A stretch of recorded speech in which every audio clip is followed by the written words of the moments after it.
Welcome to A Poet's Voice. This is a series of poetry by poets published by Black Moss Press, and it's a forum for discussion and readings, and also to introduce some of our new poets who we will be publishing in the fall. And so today we have two poets, one from Oakville, Ontario, the other one from Barrie, Ontario, and both are relatively new to the writing game in terms of book publishing, but at the same time they have been quietly making a great impact on the literary scene in Canada. These two writers, besides having their work appear in magazines and journals, have also been involved in public readings in different parts of the country. So let me welcome these two very exciting poets, Eva Kolacz and Victoria Butler. So let's start with you, Eva. She's an artist and a poet who lives in Oakville, Ontario. In 1981, Eva was a young actress and a poet living in Poland, and she left Poland, which was then ruled by the Soviet Union, and she left because the voices of artists and writers were silenced by censorship. And she couldn't travel freely, but when she had the opportunity to escape the Iron Curtain, she fled with her daughter to Libya and then later to Italy, and she spent a few months in the refugee camps before immigrating to Canada. Not knowing English, she chose to express herself visually through art and became a professional painter. Her poems were published in Polish magazines, and it took her about 25 years to begin writing poems in English, and the book we are doing, Solace, is her first. In a time when we were all struggling to make sense of the events of the past year, Eva's new collection, Solace, provides a clear voice, offering consolation. Weaving imagery of nature and everyday life with themes of love and peace, her poetry brings comfort in a time of intense confusion. And this is a collection that will, I think, give you a completely different perspective on life through the pandemic, and it offers hope. So, Eva, let's begin with a question, and I wonder if you could talk about this. You deal a lot with the personal in your poems, and I want to know how you decide what should stay in a poem when you approach it like that. First of all, thank you very much for having me as. Hello, Victoria. And I appreciate this introduction very much, but I have one,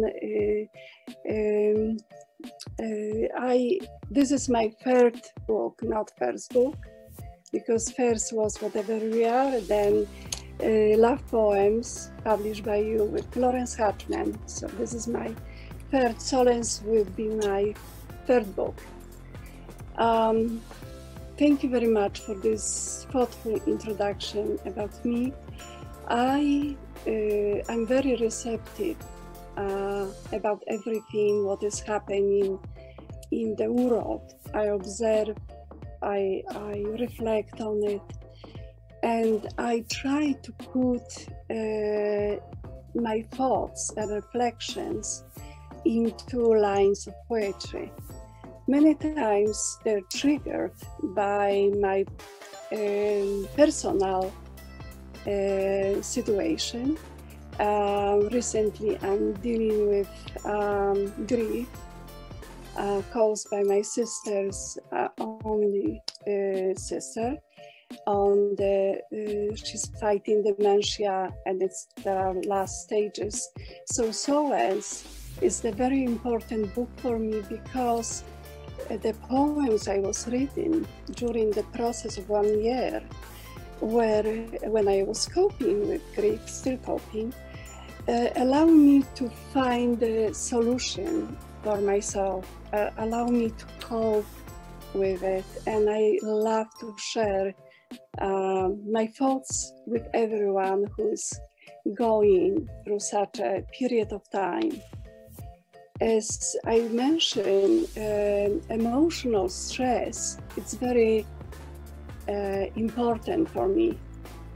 Although I avoid stress as much as possible, emotional stress, it's like the main factor which triggers my need to write. And sometimes it's waking me up at night, and I will take a pen and write few lines. And from these lines, which usually is just thought, I will bring poem. And when I write, I try to compose poem. So I'm bringing new words, I'm bringing new lines, and I'm trying to look for specific metaphors. This is very important for me, to look for specific metaphors, so they enable me to make something bigger of the ordinary life. They like looking for the metaphors which bring words behind the words, like different meanings. And this is what I usually work very hard, going through drafts and trying to compose the same way as I do when I paint. I'm a painter of 40 years, represented by museums and galleries. So I do the same way. I will remove some parts of painting and imply new colors, new shape, in order to have whole painting, which represents my thought, new meaning of this thought. So the same way I work with in the poem, if I can answer. So what I choose in poetry, I choose the right words. I'm looking for a dictionary as a second person of this English as a second language. I work with dictionaries.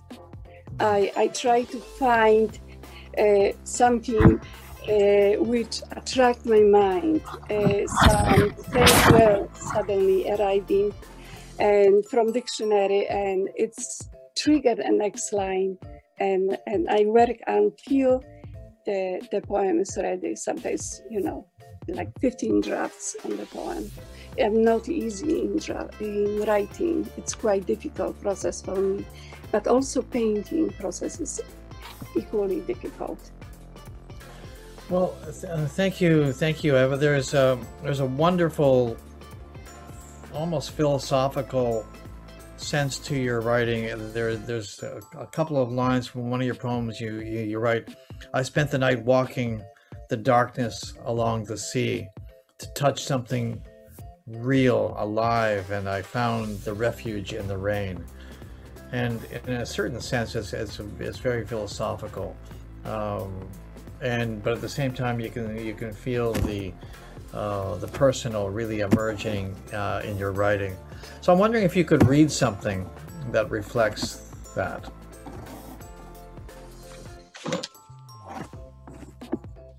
When I mention grieving, we all grieve, and we're losing parents, we're losing siblings. And sometimes grief is, we're marked by grief.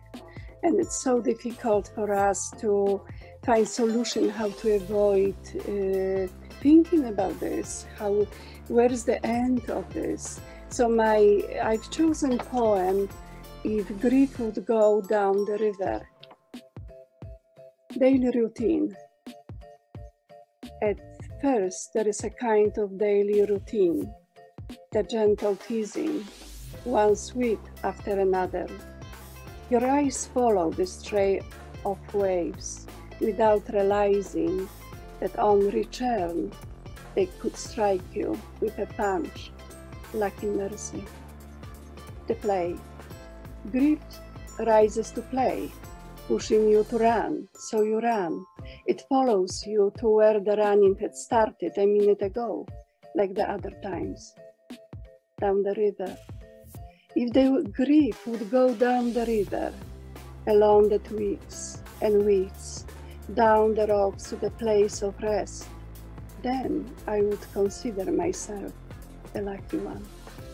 A new beginning, a new way stretches in front of us when the wonder becomes the will. Sometimes the journey seems too long. Make sure not to run backwards. Very nice, very nice. Thank you so much, Eva. And yeah, you mentioned your artwork, and the cover for this book, for your new book, Solace, is from one of your paintings, and it's gorgeous. It's and you know, I think you're right. Your work, your visual work and your poetry have the same kind of quiet, you know, impact on, you know, on a viewer and on a reader. So it's the same sensibility is there. It's very, very lovely. So yeah, let me introduce Victoria, and she's a writer from Barrie, and you've been the poet laureate for Barrie since 2018, and I know Victoria because I invited her when she was, I think, newly made the Poet Laureate, and I invited you to Poetry at the Manor in Windsor, Ontario. And I also know Victoria from, I saw you in Ottawa at Verse Fest, and we shared the stage there. So, and I've been following your work, and you edit a biannual not-for-profit magazine that publishes the work of writers from Simcoe County and Muskoka. And Muskoka is my old stomping ground. I grew up partly in Bracebridge, so you know, I know that territory. And we're delighted at Black Moss to publish Little Miracles. It's your first book, and Bruce Meyer, who's one of our authors and also one of our editors, edited that book, and he describes this collection of poems as indeed little miracles, a whole collection of them. And in this book, you know, you chronicle the life of a poet, that you encounter, you searching through your experiences, you know, your life, and asserting your own identity. And from childhood to confident womanhood, Little Miracles, he says, follows the narrative of a poet who invents herself through the power of her own story. So welcome to this. I'm so pleased that you can be part of this. And I'm going to ask you the same question that I asked Eva about how she deals with the personal in poetry. And so how do you decide what should stay in a poem? Well, thank you for that introduction. It's very, very kind of you. I'm really, really terrible at editing, which is funny because I'm an editor. I'm great at editing other people's work, and then when it comes to my own work, I get really frustrated if what I'm trying to say doesn't come across perfectly like the first time, which is like the worst possible trait for a writer to have. But it's taken me a long time to sort of like work on that and sort of allow myself the room to make mistakes, and the room to take some things out, and the room to rework things, and the room to come back to a poem like a week, a month, a year from now and sort of like refine it a little bit more. And I think that's one of my biggest sort of like fights, I think, as a writer, is like reading something and it's like, oh, I want to say this, and I know I can say it in a way that conveys it better, but it's just not coming right now. It's just not happening. And knowing what I have to do to sort of let that come when it's ready. So it's like I have to be able to put something down. Like I can't put it out right away and like get that sort of like instant gratification of like finishing something.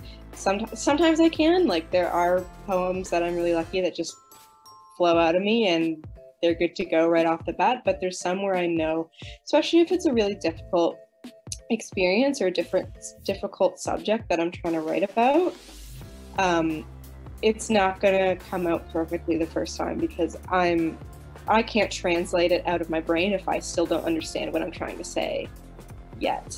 So I guess to answer the question, it depends on the poem. It's all a kind of different process for me. But But yeah, that would be my answer.